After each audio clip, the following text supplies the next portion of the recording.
That's the royal category. The royal category based on color. You have all kinds of royalism, kings and queens and all like that. The system of white supremacy is a category based on color and non-color. And if you're in the color category, black, brown, red, yellow, beige, tan, etc., then you are eligible to be dominated and mistreated by people who classify themselves as the non-color white. And I kind of went in depth on that, but basically that's really what it's all about. It's just a form of mistreatment based on color. That's what white supremacy is. That's what I have in my book, and that's what I've been saying all down through the decades and whatnot. If you do not understand white supremacy, what it is, and how it works, everything else that you understand will only confuse you. Now sometimes people say, well, you mean everything that I understand will confuse me if I don't understand racism? Yes, because racism is the dominant political and religious motivating force among the people of the planet in all 9 areas of activity: economics, education, entertainment, labor, law, politics, religion, sex, and war. That covers just about everything that any person, minute by minute, might be doing or engaged in any time of day or night, anywhere on the planet. Well, when it comes to a person of color, just look around to what happens everywhere that you go on the planet when it comes to a person of color, and ask, why is it that if you're in Venezuela, if you're in Brazil, except maybe for a few minutes in Mardi Gras time, if you are in Ethiopia, if you are a person of color in Ohio, in New York City, in Ontario, why is it that when white people look at you, they see something different than they see when they look at a white person? And that they act on that difference, and that difference is usually directly, indirectly, to your detriment. Why is it that you have what you call black neighborhoods, black communities, black churches, a black church? Just that. Something we've gotten used to. That's what we call them. We don't even call them Christian churches. We call them black churches and white churches. Why is that? There's got to be a reason for that. So I'm saying everywhere you go, color is the dominant feature in anything. The color of a person's skin.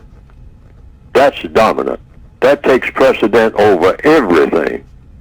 There's nothing that comes before that. Nobody's religion comes before that.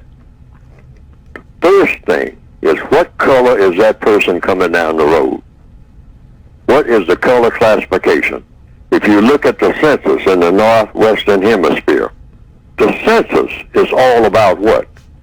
A thing called race. Let's get that straight before we start talking about money or anything else. What race do you belong to?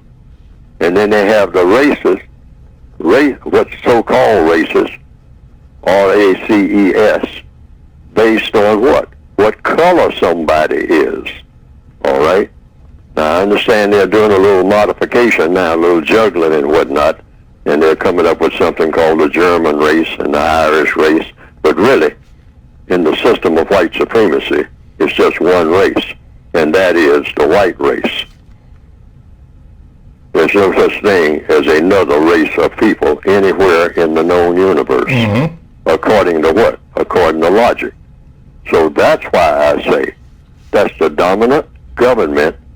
It actually cancels out all other governments. There's no such thing as, a communist government other than the government of white supremacy, a socialist government other than the government of white supremacy, a capitalist government other than the government of white supremacy, a Christian government, Muslim government, Confucian government, Hindu government. No. Color is more powerful than all of those so-called governments put together. What color somebody is, more powerful. That's the first order of business. They say, oh yeah, well, you're talking about money and you're talking about this, you're talking about capitalism, you're talking about Wall Street, you're talking about starvation in Bangladesh and whatnot. Wait a minute, before we even get to that. What color are the people? What color are the people that you're talking about? Before we go any further, let's get that straight. We want to know what color the people are. What color the people are. We're talking about borders now. You got people coming across borders. Wait a minute. What color are those people coming across the border? Any border. What color are those people out there in the desert? What color are those people up there on the moon? If there's any up there, what color are they? Let's get that straight first. Then we'll talk about the other stuff. Because the other stuff don't matter no way. It's what color they are that matters. We're not caring about these two-bit religions. All of them don't matter. Color comes first.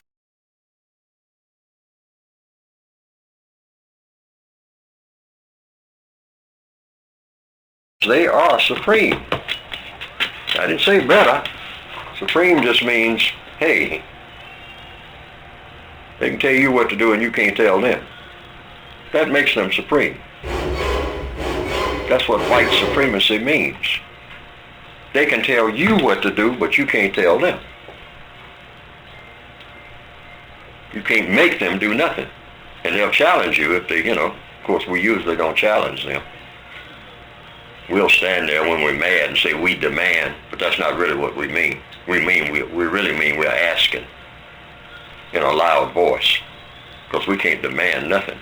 Because see what when it comes right down to it, when they back up and say, okay, you say you're demanding, you're going to make me do what you want me to do? All right, do it. Say, come on now. Say, now you do this among your own people, you get away with it, but you're dealing with a master now. Make me. All this stuff you're talking about that you got to have, make me. You're intelligent. You said that you are. You said your people are this and that, and you come from a long line of this. Make me. None of us have proven that we can meet that yet. None of us. In all these years, some of us can talk pretty loud, and we can do a job on each other like you wouldn't believe. But when Master Man says, make me, we melt. And the evidence shows it. Now, is that supposed to make us feel real bad and crawl under a rock and all like that? No, that's what makes you strong. Why? According to logic. To admit that you're a prisoner of war is strength, if that's what you are. That's the first step toward not being a prisoner. Realize that you are one. But see, black males in particular, we like to flex our muscles. Boy, do we ever like to act like we are really men. And we will slaughter each other on 8th Street out there any day in the week to prove it. We ain't nowhere close. Because when the real man comes around, we melt. You see us running across parking lots and hiding under cars. When if we were real men, we'd meet them halfway. We'd say, where is it? You ain't saying nothing but the word. Where is it? Point to which way he's coming from.